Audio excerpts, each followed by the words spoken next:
الحمد للہ رب العالمین والصلاة والسلام علی اشرف الانبیاء والمرسلین نبینا محمد وعلی آلہ وصحبہ اجمعین اما بعد اعوذ باللہ من الشیطان الرجیم بسم اللہ الرحمن الرحیم۔ آئیے اب نبی کریم صلی اللہ علیہ وسلم کے ناپسندیدہ امور کے بارے میں جانتے ہیں، یعنی وہ کون سے ایسے معاملات ہیں جنہیں آپ ناپسند فرمایا کرتے تھے۔ نبی رحمت محمد رسول صلی اللہ علیہ وسلم بھی دوسرے انسانوں کی طرح ناراض ہوتے اور بعض چیزوں کو ناپسند کرتے تھے،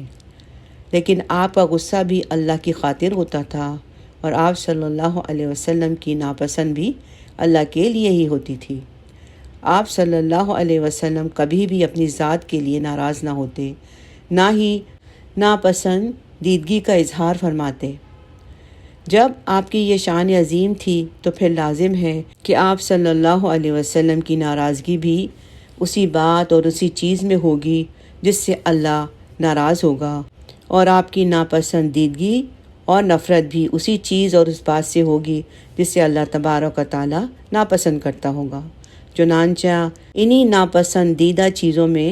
ردی اور خراب کام بھی شامل ہیں، جیسے کہ نبی صلی اللہ علیہ وسلم نے فرمایا، بلا شبہ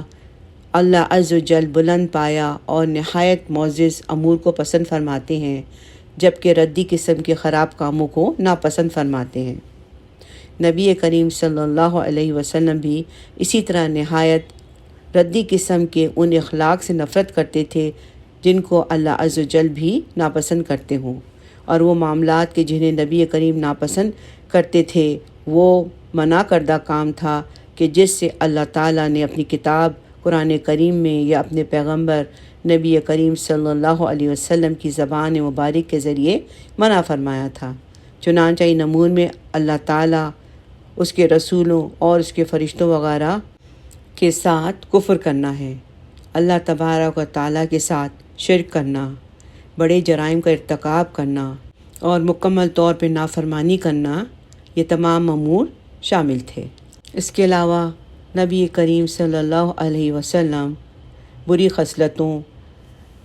اور برے اخلاق اور عادات، مجرمانہ کردار اور قبیح قسم کی چیزوں کو نہایت ناپسند فرماتے تھے۔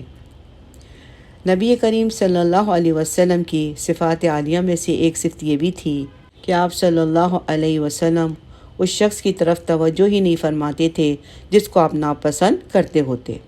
اور جس چیز کو آپ صلی اللہ علیہ وسلم ناپسند کرتے اس کے متعلق اپنی حیا کی وجہ سے بات بھی نہیں فرماتے تھے، بلکہ آپ صلی اللہ علیہ وسلم کا چہرہ مبارک تبدیل ہو جاتا اور آپ کے صحابہ کرام رضی اللہ عنہم اجمعین آپ کی اس ناپسندیدگی کو دیکھ کر سمجھ جاتے۔ سیدنا ابو سعید خدری رضی اللہ تعالیٰ عنہ فرماتے ہیں کہ رسول صلی اللہ علیہ وسلم اپنی چادر میں لپٹی ہوئی ایک کنواری عورت سے بھی زیادہ حیادار تھے، اور آپ صلی اللہ علیہ وسلم جب کسی چیز کو ناپسند کرتے تو ہم آپ کے چہرے مبارک پر اس کی ناپسندیدگی کو پہچان لیا کرتے تھے۔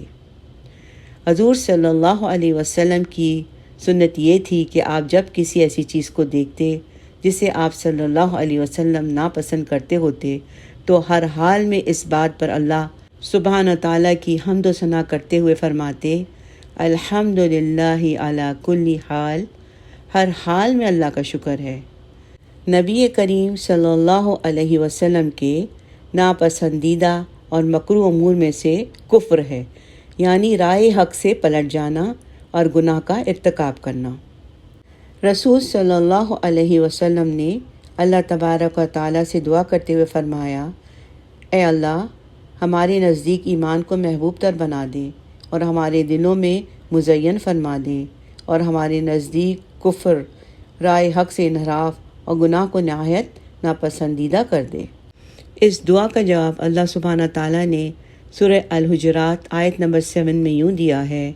اور یہ جان لو کہ اللہ کا پیغمبر تم میں موجود ہے اور اس کو ہر خبر کا حال بتلا دے گا۔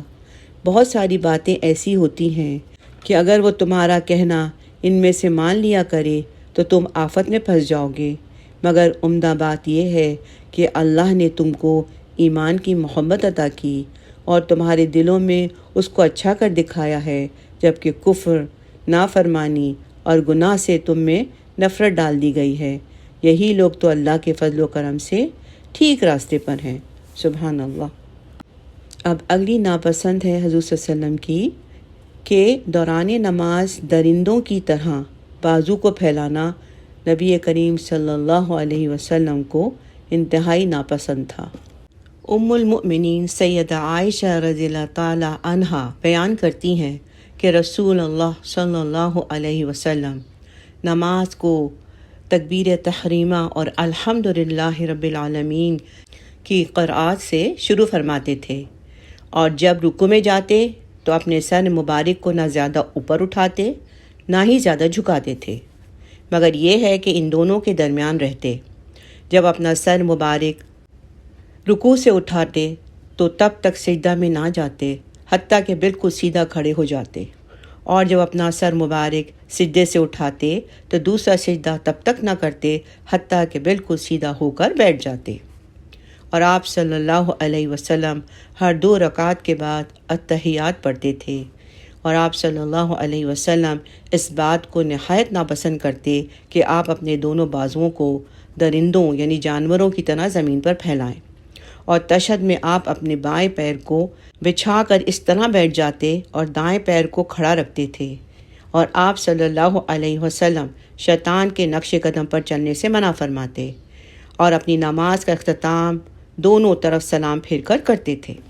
یعنی نبی مکرم صلی اللہ علیہ وسلم کو درندوں کی طرح اپنے بازوؤں کو زمین پر پھیلانا نہایت ناپسند تھا،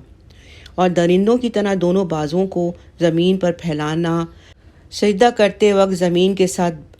بچھا ہوا ہونا بالکل ناپسند تھا۔